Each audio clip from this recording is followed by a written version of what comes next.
These people run around chanting Genocide Joe, Genocide Joe. Well, Genocide Joe has been listening. He's obviously very nervous about it. He's been running around trying to appease them. Well, how's that working out?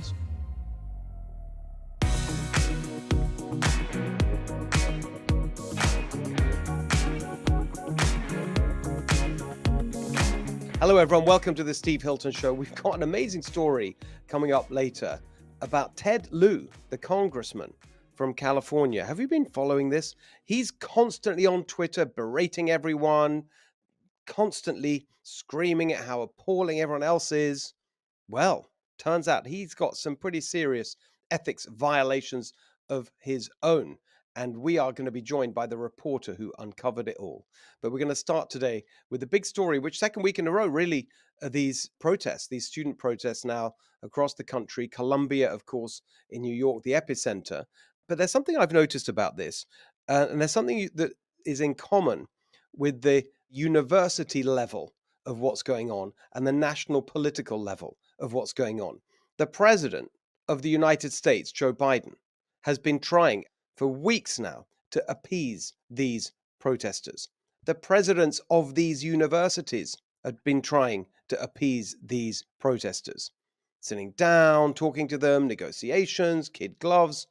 And where has it got anyone, either at the national political level or at the level of the individual universities? Absolutely nowhere. Why? Because these are ideologues. You can't appease them. And actually, appeasement generally, we know from history, doesn't work. In the face of violence and intimidation, which a lot of these protests are turning into, there's only one way to deal with it properly, and that is to show strength.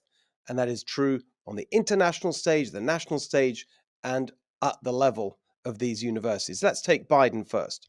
So for weeks and weeks now, he's been drifting further and further, shamefully, towards the left, pandering to the left over Hamas and Israel and what's going on in the Middle East. Of course, it's true that we absolutely hate, any decent person would hate what's happening in the Middle East right now. Who wants to see any kind of suffering? Nobody. But every time you hear a story about the children of Gaza starving and the families being destroyed and people dying, remember whose fault that is. Hamas, who started this in the first place. Every single death, every single example of human suffering, that is caused directly by Hamas. They are the ones on October the 7th who launched this brutal, vicious attack. They are the ones who engaged in rape and butchery and slaughter in order to try and wipe out the Jewish state. Remember that when you hear these people chanting about genocide, and Genocide Joe, they call Joe Biden. It was Hamas who tried to wipe out the Jewish state. It wasn't Israel that tried to wipe out the Palestinian state. It was the other way around. And yet these people run around chanting Genocide Joe, Genocide Joe. Well, Genocide Joe has been listening. He's obviously very nervous about it. And he's looking at those votes that we saw in the primaries in Michigan and elsewhere, where you had Democrat voters, particularly in areas with strong Arab populations, voting uncommitted in the primary as a protest vote. Well, they're very worried about it, particularly since Michigan, for example, one of them, is a crucial swing state in the election. So, of course, because Biden is a pathetic, weak machine politician with no convictions and no principles, he's been running around trying to appease them. Well, how's that working out? How's that working out when you now have Biden shamefully abandoning Israel? That's what's been happening. Let's be clear. He's abandoning Israel, telling them not to prosecute this war, even as we've noted before, while Israel is trying to conduct its absolutely legitimate response to this attack in a way with more care for civilian life and the avoidance of casualties than the US did in the wars in Iraq and Afghanistan. That's according to military experts interviewed by David Brooks in the New York Times, that Israel is being more careful to avoid civilian casualties than America ever was in its recent wars. But never mind, Biden is now shamefully telling Israel to stop. But how's it working out for him politically? It's got him precisely nowhere. The latest poll, the CNN poll, which, by the way, showed him now behind Trump by 6 points. It was 49 Trump, 43 Biden. Hidden away in that poll, the details of his support among young Democrats, of the particular audience that he's trying to appease 81% disapprove of what he's doing in the Middle East. So it's getting him absolutely nowhere, this shameful appeasement. And then you look at the universities, and that's what they've been doing. Northwestern sitting down and trying to have some agreement. Columbia too, the president of Columbia. By the way, interestingly, I noticed when I was watching the president of Columbia in the hearings in Capitol Hill, I thought, wait a minute, I know that person. This person is a classic example of what in England used to call the great and the good, these people who kind of waft around from one job to another. I came across that person, Manouche, who was then the permanent secretary, the senior bureaucrat, the senior civil servant in the Department of International Development, the aid department in the UK government, when I was working in 10 Downing Street nearly 15 years ago. That's what she was doing then. Now she's ended up at Columbia University. And again, sitting down, issuing these statements about how we've tried to negotiate. You can't negotiate with these people. It is absolutely ridiculous. By the way, as are the people themselves, these students, how utterly laughable and pathetic they seem increasingly with every day that goes by, with their pathetic kindergarten chants, hey, hey, ho, ho, whatever it is. I mean, do they realize how ludicrous they seem? What do they know about any of this? They're totally ignorant of the situation, genuinely ignorant of what's going on in the Middle East. They have no understanding of the history of this. That's absolutely evident from everything they say. By the way, these are rich, privileged white kids, mostly, running around wearing keffiyeh. I thought these were the people who kind of constantly lecture everyone on cultural appropriation. But apparently, cultural appropriation is fine if you're a rich, privileged white kid on a university campus. Just as racism is fine if it's directed at Jewish people. It is absolutely ridiculous. They have no credibility. They have no serious argument to make. And that's why appeasing them is totally wrong and in its own terms a failure. All right, let's have a little bit of a policy discussion. I like to get into the weeds. And honestly, weeds doesn't even do justice to the subject that we've tackled at my organization, Golden Together, in terms of the policy that's doing so much damage in California. And that is the collective impact of a whole range of far left ideas on the business climate in California. That is the third policy document that we're publishing this week from Golden Together. You can download it, you can read it on goldentogether.com. And the title of the document is From Worst to Best. And what does that refer to? Unbelievably, it turns out that California has the worst business climate in America. Now, you'd think we'd have the best. We should have the best. And California, known for being the home of innovation and economic dynamism and all these new industries and so on. But it turns out we have the worst business climate in America. We have the highest taxes. We have the worst bureau. I mean, everything. It is just a nightmare. So we break it all down in this new report. And it is just horrific when you actually go through all the different areas where the far left Democrats who've had one party rule in California year after year after year. And I think, by the way, that's the explanation for this. They've had no challenge. There's been no one really standing in their way. So they've been completely complacent about putting these burdens on our businesses, small, medium, and large. And you just go through the different issues. In this report, we look at the four key areas: labor regulations, environmental regulations, taxation and fees, and bureaucracy and complexity. And you look at all that together, and especially you talk to someone, for example, operating a smaller business, where you just can't afford the lawyers and the accountants and all the kind of compliance people to deal with you on all of this stuff. It's an absolute nightmare. It's a miracle to me that anyone can run a business in California at all. It's even got worse since I started a company here, which is now just over 10 years ago. I mean, it's just got much, much worse. It was bad then. It just gets worse because the new thing that's really been piled on are these ridiculous extremist rules and regulations around climate, their extremist climate agenda. But if you actually talk to someone who's running a business, you just can't believe what a nightmare it is. I just want to play you a little bit of a clip from an interview I did with Andrew Gruel, Chef Andrew Gruel, who runs restaurants in Southern California, and just his description of the nightmare. Here's a sort of small taster of it. whatever product you're selling, there's going to be some sort of an environmental regulation related to your product, how you buy your product, how you sell your product, right? So that's number one. But let's get into the granular detail, is that, let's say like the food, for example, it's the way in which I post it on my menu. Now they passed the Senate bill where you can't put certain fees in on the menu unless it's disclosed in a certain way. Otherwise, they consider it some sort of fraud. So if there's like a service charge on there and it's not disclosed according to the specific vernacular that the state decides, well, then now you are liable to lawsuits, right? And anytime these new bills get passed, there's always a group of ambulance chasers or just kind of these heathens that want to attack you. Right. And what they'll then do is that they'll come after you, similar to the slip and fall cases, but now it applies to so many different areas of business. It's no longer just the ADA or the slip and fall. So you know that when a new bill comes across, it's not necessarily that you're going to go to a restaurant and say, well, you know, you didn't disclose this fee, therefore I'm suing you. You have people who are going to come in and send you fraudulent lawsuits, and you're going to have to settle for $10,000 or $15,000. Small businesses, medium, large. They are the ones that create all the jobs and the wealth and the opportunity that we rely on. And so to have a political system which is not just, you know, slightly annoying, but is actively undermining them is so insane to me. I just don't understand it. I'll give you one example, and among many. If you look at what's going on now with the agriculture industry, as I say, with a world-beating industry.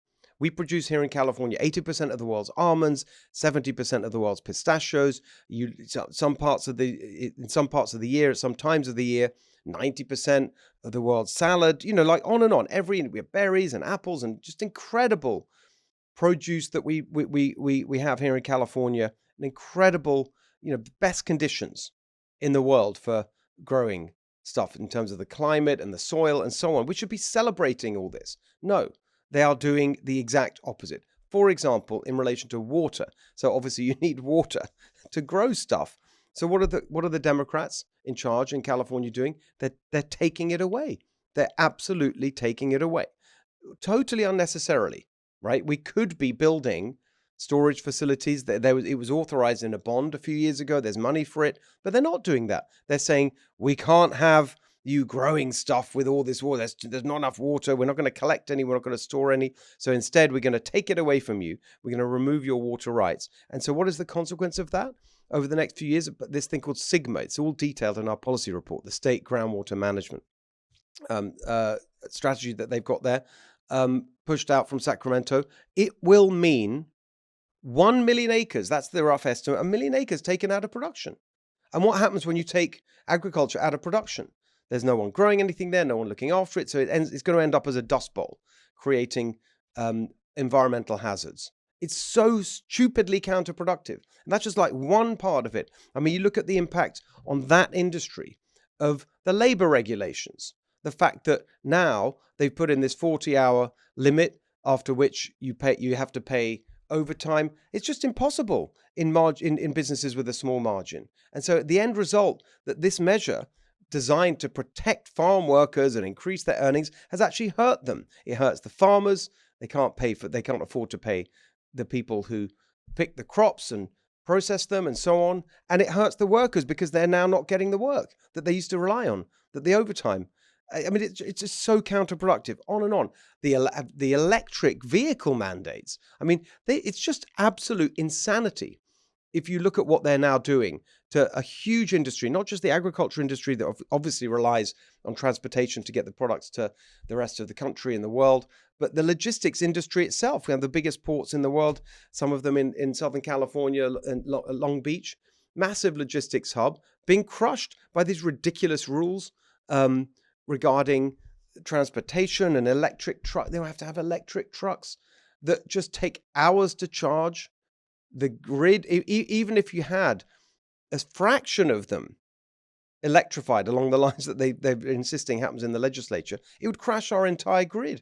They're much heavier, so they can't transport as much stuff. I mean, none of it makes sense. It is all just so outrageous, these attacks on business. They're so casual, they keep putting them in. I mean, you know, one regulation after another.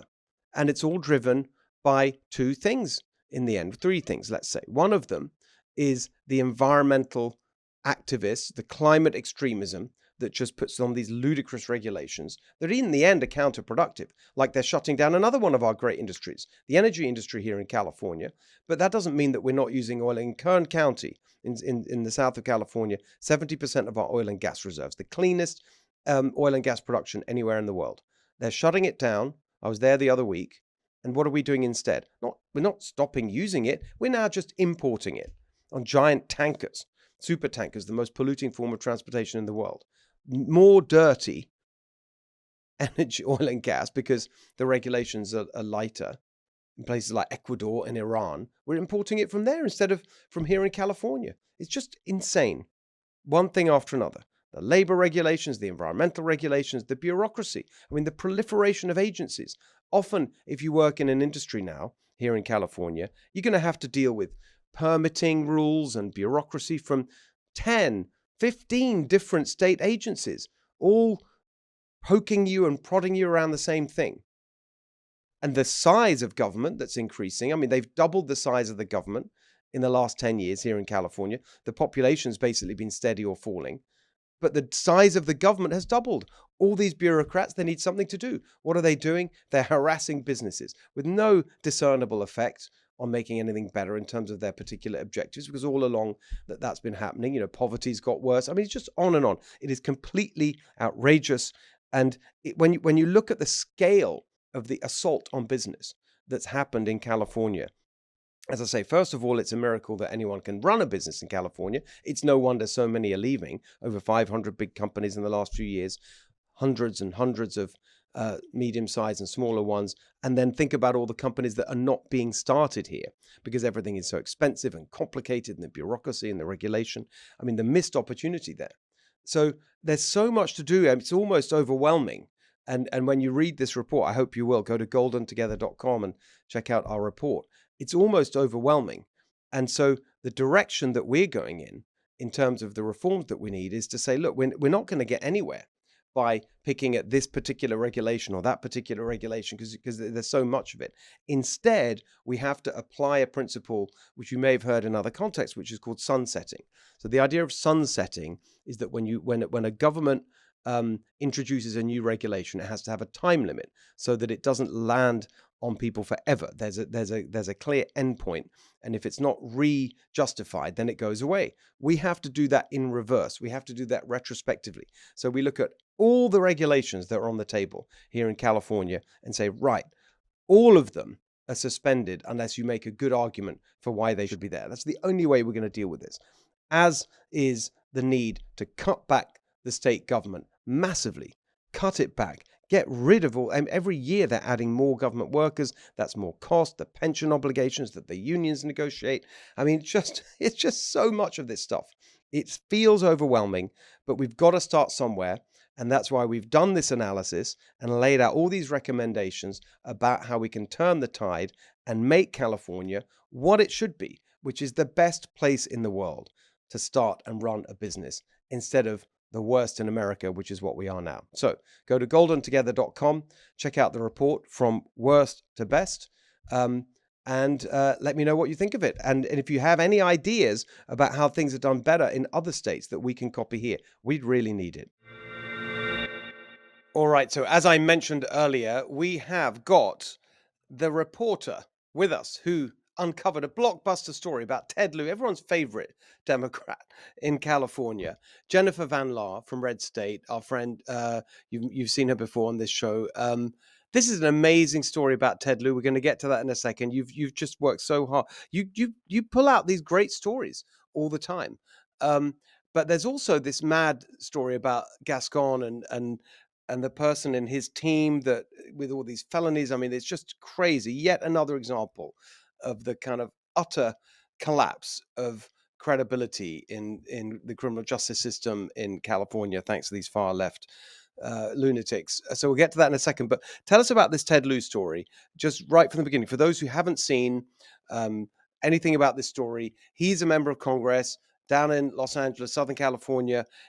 And by the way, someone he's just so kind of constantly, he's a Twitter troll, really, isn't he? He's just constantly attacking other people in very, very personal terms. And so it couldn't happen to a nicer person, as I think. Anyway, so tell us about the whole thing. Yeah, so Ted's one of the most condescending people I think I've ever seen, either in Congress or on Twitter. And it's funny that he's at this level of condescension because of what he's got in his own closet. So all of my investigations into him started probably, I think, in 2019. He did some tweet about Trump's expenses and some kind of Secret Service expenses at a bar, something like that. And a couple of his constituents reached out to me and said, "Hey, have you ever looked at Ted's FEC reports for his expenses? There's some really interesting things there." So I started looking into it. And what this has morphed into is over the years, he's given over $20,000 to Torrance Education Foundation, which that's fine. It's like a charity, whatever, for the schools. However, his sons attend the robotics team that's sponsored by this foundation. So basically, he's paying their robotics expenses from his campaign account. Then he also gave $50,000 from his campaign money to Stanford University, where he went to school. And that was when his oldest son was in high school, who's now a student at Oh, Stanford. no. Then he's given $25,000 of his campaign money to his wife's school board campaign. So, I mean, politicians can give money to other politicians' campaign accounts. That happens all the time. But you're not supposed to give your campaign dollars to anything that you personally benefit from. So when he's funding his wife's campaign for school board, he's obviously he's benefiting from that when she wins. So just all kinds of shenanigans going on with this guy. But that's amazing. I mean, it's shameless, isn't it? And just let's I want to get the Stanford one. I really want to focus on because it's so, especially in the light of everything they go on about in terms of, diversity and equity and inclusion and social justice and, whatever. And like he's buying his son's way into Stanford with his donors' money. I mean, it's just outrageous. So I want to spend a bit of time on that. But before we Okay. get into that particular aspect, overall, what are we looking at here? Is it illegal? Is it just breaking regulatory rules? What's he looking at? Well, it's arguably illegal. The FEC rules come out and say you can't have personal financial benefit or personal benefit from your own campaign contributions. There's also House ethics rules that basically say the same thing that he's breaking. And in addition to that, he solicited his own donors to donate directly to his wife Betty's school board campaign, saying that she had campaign debt that needed to be retired. Well, what that debt was $60,000 of loans that Ted and Betty Lieu loaned to her campaign. I mean, this is on paper. I mean, you're familiar. I'm sure you've looked at some campaign finance things. People can say that they loaned something, but the loan could just be on paper. It doesn't mean that the dollars actually went from their bank account to the campaign bank account. So $60,000 they loaned, and it came back to be paid off by Ted's donors donating directly to Betty and Ted putting his own campaign money into Betty's campaign account. So it could look like money laundering. I mean, the whole thing is just unbelievable. And what's his response been? Have you put it to him? What's the reaction? I tweeted it at him. A lot of these Democrats, especially if you're a conservative journalist, they're not going to reply to you so I tagged him in it, and he's just gone silent and started blocking anyone who started posting my story in his replies. And has anyone else in the media followed up on your story? Not this one. When I first reported on the Stanford contributions, that was when his son was still in high school, and no one really followed up then. And then once his son went to Stanford, I posted about that again, and that did get picked up kind of widely, but then just kind of shrugged off. I mean, until Speaker Johnson or someone in Congress starts an ethics investigation into this guy, because we know the Biden DOJ is not going to do a thing to him. So it would have to be the speaker doing some kind of ethics investigation. So in terms of following up, is that the only option? Is there a legal who's got standing to bring a case or a suit or something? How would this, I mean, I would think the California DOJ would have some kind of jurisdiction if it turned out to be like an honest services fraud kind of thing, because Ted also got other politicians like John Chang, who ran for governor here and used to be our state treasurer, gave $13,000 to Betty from his campaign account. So that would go with FPPC, a California agency, regulating some of that. Other than that, there could be maybe an IRS investigation if this turned out to be income that he was getting, or if there also was any kind of bribery or RICO kind of stuff, that would be federal. But I don't see this Biden DOJ doing anything to Ted Lieu. And what about California, in terms of the law enforcement here? I guess would it be, is there any kind of jurisdiction here for the DA in LA or anything like that, or not really? I don't think there's anything for the Los Angeles DA, but but AG Bonta, who surprisingly filed some charges against one of Gascon's deputies this week. Maybe he would. At this point, it depends on what the political ambitions of the prosecutors involved are. If they feel like it's going to help them politically to go after Ted Lieu, then they would. But I don't think he's that toxic yet. So really, it's Mike Johnson. That's a very interesting. Well, I mean, have you contacted them? Where's this going? I feel like this is a classic example where Democrats get away with stuff because they control so much, the media and so on. I mean, if this was a Republican member of Congress, they'd be all over it. I mean, just look at how Ted Lieu goes after Clarence Thomas. It's not Congress, but in a similar way, with his friends that he goes on vacations with and that kind of thing, and the Democrats turn it into something nefarious that obviously affects his job. Well, the same can be said for Ted and what's going on here. And we know if Pelosi was in charge and it was a Republican, they would be all over it. So I have not directly reached out to Johnson's office yet. It's been about a week since I broke this story, and I think we're going to get to, there's other things that were going on last week, but I am going to bring it to his office and say, hey, what are we doing here? It's incredibly important. I mean, you can't have, this kind of one-sided justice. We've seen it in so many different contexts where, Republicans do something, people throw the book at them, Democrats do something and nothing happens. I mean, it's like outrageous, actually. Right. And Ted Lieu is one of the biggest thorns in the side of congressional Republicans. And if he can be silenced, that would just be wonderful.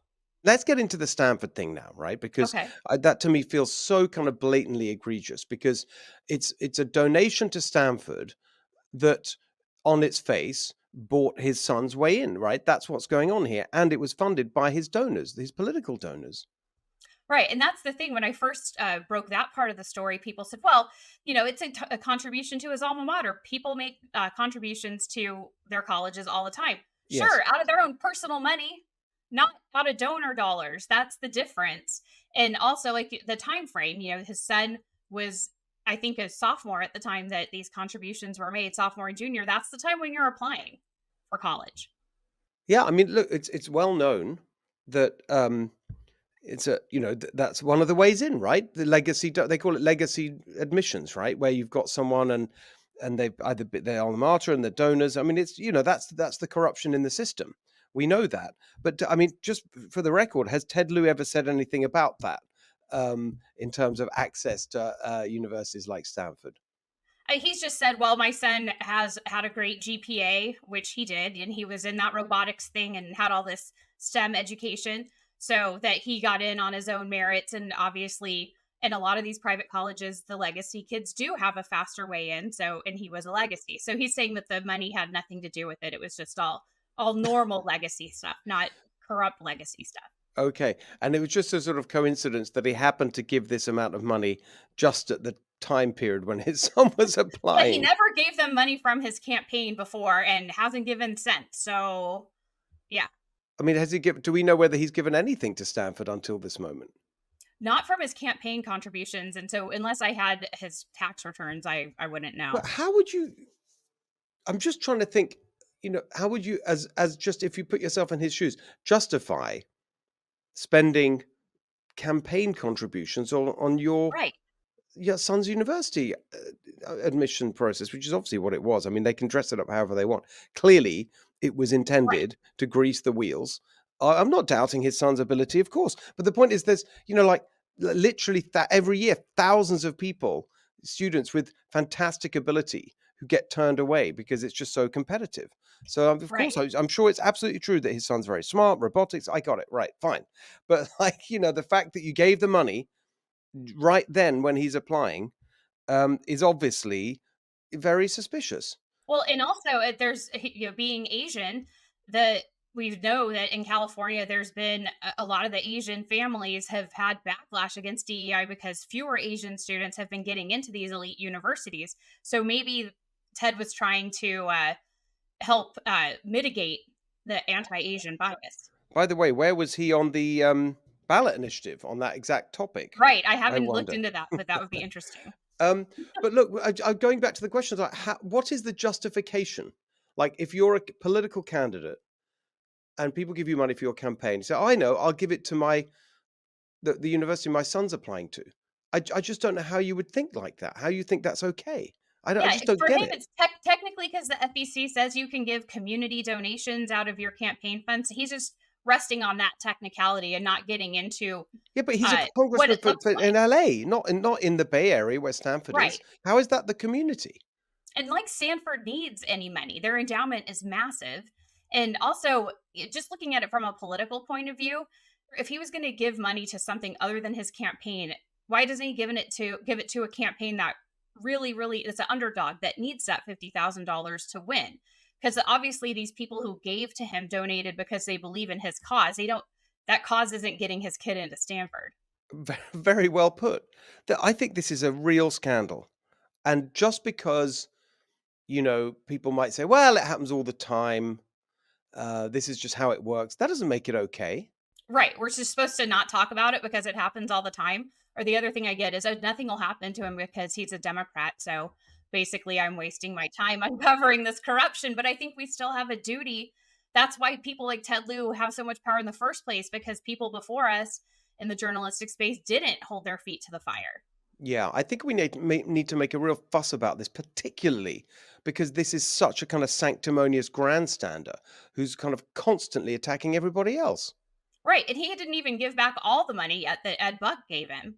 Ed Buck, people who don't know, is a huge Dem donor, donated to Adam Schiff and to Ted Lieu. They have some great pictures when they're cosplaying during Pride that have been around the internet a few times.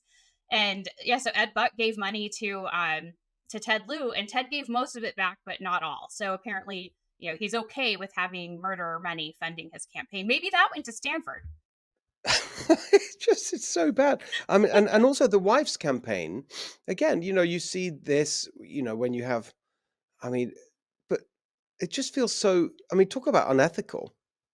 Well, it is dirty. I mean, school board races are the new big race around the country, right? So she first ran in 2018. And at the time that she ran, 30 days out from election day, she had raised $60,000, which was the money that they put in the campaign. And her opponents had raised 1,500. So she's making these into high dollar races that just average parents can't win. And over time, Ted and his buddies, if you take Ted, a few political people within California, and then a few of his top donors in their companies, that accounts for over 60% of Betty Liu's campaign contributions. So this is not funded by people in Torrance who want Betty Liu to be their school board person. This is all special interests that Ted Lieu is saying, hey, give my wife money.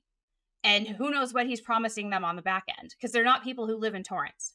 So in California, you have this thing called behested payments, right? Which is just totally corrupt, where you can phone up and say, "Would you please give money to this or that nonprofit, and I'll be very, very grateful," or some other cause, right? And you see Right. governors do that. We've talked about that a lot. And that's totally corrupt and ridiculous. It's just unbelievable that that's legal. It's a way of bribing public officials, basically, or Right. bribe At least they and tell us. but at least it's exactly, and it's reported. This is kind of like that, but sneaky, right? Oh, totally. Yeah, because that's not going to be on a behested payments thing. I mean, Congress doesn't have that, but I believe school board members would be in California would be under that, since they fall under that Fair Political Practices Act jurisdiction. So I don't know if Betty, I guess campaign donations don't matter. She also has big labor behind her. I don't know why SEIU and Liuna care who the school board person is in Torrance, but they're donating to her. Well, it's just, I'm afraid it's just all the same thing. It's this political machine in California that's just so corrupt. And if you're in it, they want to, get you elected, and support you all the way so that you can give back the favor. I mean, I'm guessing that's what it is, because Right. that's basically true of most Democrats in the state these days. Absolutely. All right, let's talk about the other story you touched on, because it's so amazing, the Rob Bonter and the Gascon situation. Yeah. So Diana Teran, she was the constitutional policing advisor at the sheriff's department between 2014 and 2018. So 2 sheriffs ago now. And so she was in charge of looking into internal investigations of deputies, use of force incidents, that kind of thing. But she is a total anti cop person who had been anti cop for decades. So she used her post there to get rid of as many deputies as she could. But the problem is, and what we're now learning, is that this part isn't in the criminal investigation yet, but she and some others would leave out evidence, exculpatory evidence, when they were doing these internal investigations of deputies, and sometimes knowingly put in fabricated evidence into these investigation files. And this is from a retired lieutenant who reviewed 12 of them. And so these people, these deputies, were terminated or disciplined because of this faulty information, lost their jobs. But the problem now is that this information is in their personnel files. So then that goes along with any case that they had investigated that can come up to help the defendants get out of jail. So this woman took, what I'm told, thousands of personnel files, downloaded them onto an external hard drive right after Villanueva was elected in 2018, took them with her to the Inspector General's office and to the Public Defender's office, where she's alleged to have just uploaded them into databases. And then she goes to work for Gascon, overseeing his efforts to reopen police use of force cases that had been cleared and maybe pursue criminal charges against those deputies. And she's used those files there too. And at the same time, she's not allowing victims' families to look at the files of people in prison who are up for parole to try to object to that parole. I know that's a lot in a little thumbnail there, but it's mind-blowing. It's incredible. And by the way, just so that you may recall this person, there's that famous there's a photo that was widely shared of her. She's wearing some kind, was it a hoodie, like with an anti-police slogan on it, and she was appointed by Gascon in the DA's office. I mean, it's just amazing. Yeah. He took all the anti-police people and brought them over. So what's the new what's the thing with Bonta? So Bonta got wind of this. Villanueva did an investigation with full computer forensics after he was elected, because he went back to try to reinstate some of these deputies that he knew had been let go without cause. And one of the people looking into that database came to him and said, "Hey, Alex, like, your personnel file was downloaded 30 times in one day after you made it through the primary in 2018. And he was like, "What?" So they started looking back into all these irregularities, and that's how they found this digital trail. They turned that over to the AG's office 2 years ago. And just now these charges come out right before the statute of limitations run. So I think my theory of what Bont is doing is they know Gascon is toxic now. His poll numbers are so terrible, and Bonta wants to be governor. And I think that that's why he's doing this, so that people can't say, well, you've just swept everything under the rug. So what are the charges? They're for unauthorized use of this personnel file information, alleging that she used it once she was in the DA's office. And how many? I think is it 11? 11. And so we know for sure that that would apply to 11 different deputies whose information that they can prove that she utilized on a certain day. But I think that it's just the beginning, and her arraignment isn't for 2 months, which is a little shady, but I think also gives time for them to make her flip on somebody. I'm told she's very shrewd and that she probably has receipts on people who did this with her or told her what to do. Max Huntsman, the Inspector General. So the hope is that she's going to roll and just start telling on everyone. I mean, it's just amazing. And remind us, what is her exact position now in the DA's office? She was assistant DA for ethics and integrity. So she was over, right? She was over basically when they're looking at any possible corruption within the deputies or corruption within county government, that kind of thing. She was partly over that investigation into the Connect voting machines that then Gascon dismissed because he thought it would help Trump. It's all so shady is the word. It's just remarkable, really. Yeah, it has tentacles into all other parts of LA County government, and so this has the potential to go really big. Yeah. It's a big story, but just reveals that, just as I said at the beginning, the total collapse of credibility in the system. Like these are the people that are supposed to be enforcing law and order, and look at them. Look at the way they and just look at the mentality that this captures, which is their obsession is with pursuing law enforcement, not enforcing the Hmm. law, but actually Right. pursuing police officers and sheriff's deputies. That's who they really get when they wake up every morning, not thinking, how can I protect the public better? It's like, how can I go after cops more? That's what's very evident from all of this. Yeah, their mindset is that the cops are the ones oppressing all of these urban populations, and that everything will just be magically wonderful if they can get these cops off the street. Yes, and of course, every time we have this conversation, I always point out, of course, it's true that we want police officers to uphold the highest standards of integrity and behavior, and like the vast majority do, and they're the ones who actually, more than anyone, want the cops who don't live up to those standards disciplined and kicked out. Of course, that's true, but this is not that. In this is it's an ideological crusade against all police. That's what this is. Um, and it's captured in that phrase defund the police, but actually just as important is the demoralization of the police when they know that the people in charge are constantly just trying to find fault and find examples of, and in this case, frame them.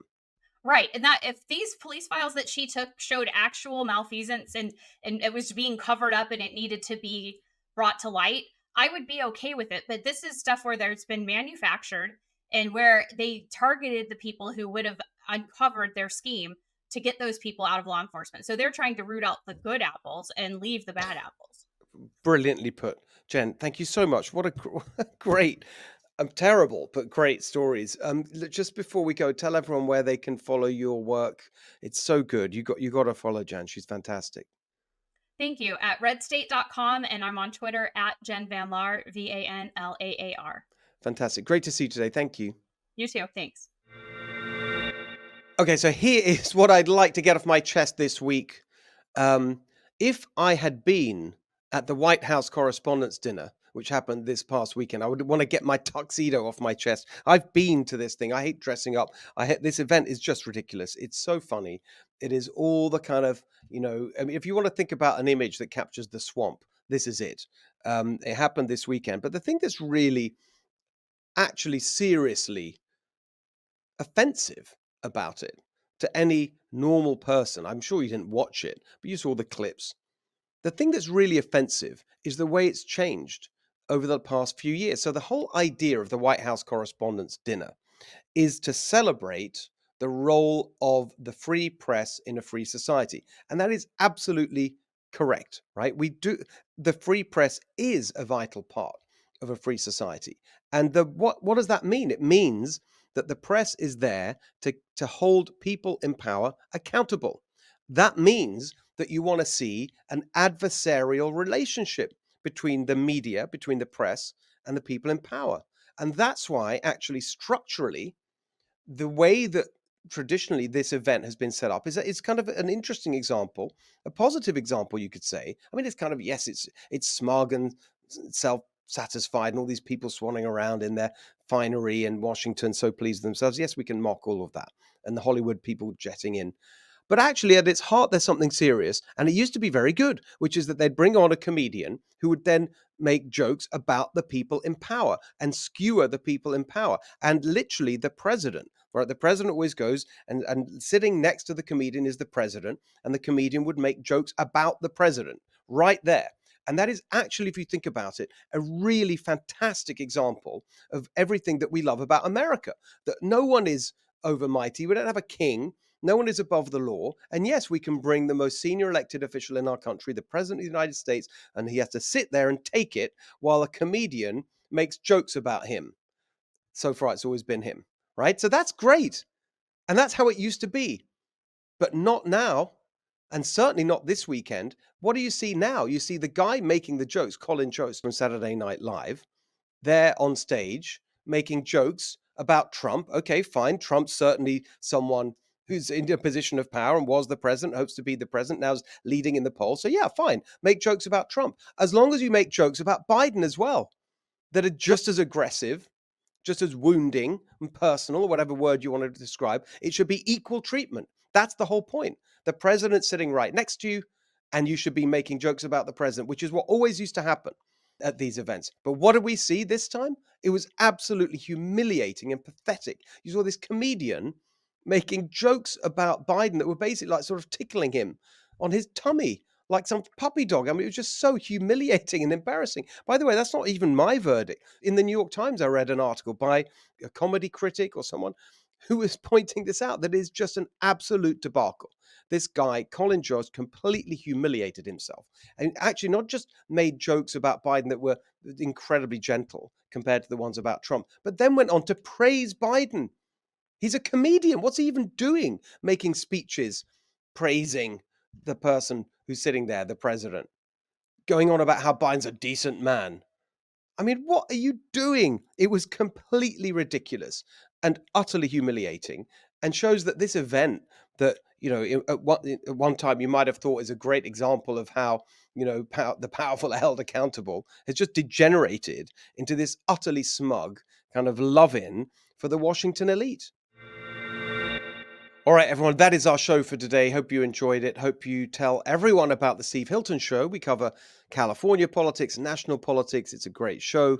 You can follow us on Apple, Spotify, YouTube, wherever you get your podcast. Please spread the word. And of course, Big Ideas Book Club, which is our newer show, longer conversation with someone who's written an interesting book. The latest one that's up there is with Liz Truss, former Prime Minister of the United Kingdom, where I used to be a resident, as you know, very involved in politics there. I haven't been involved for a while. It was interesting to see what Liz Truss had to say about the state of politics in the UK and her ideas for the future. It's a great conversation. Check it out at Big Ideas Book Club. And we'll see you back here next week for the next episode of The Steve Hilton Show.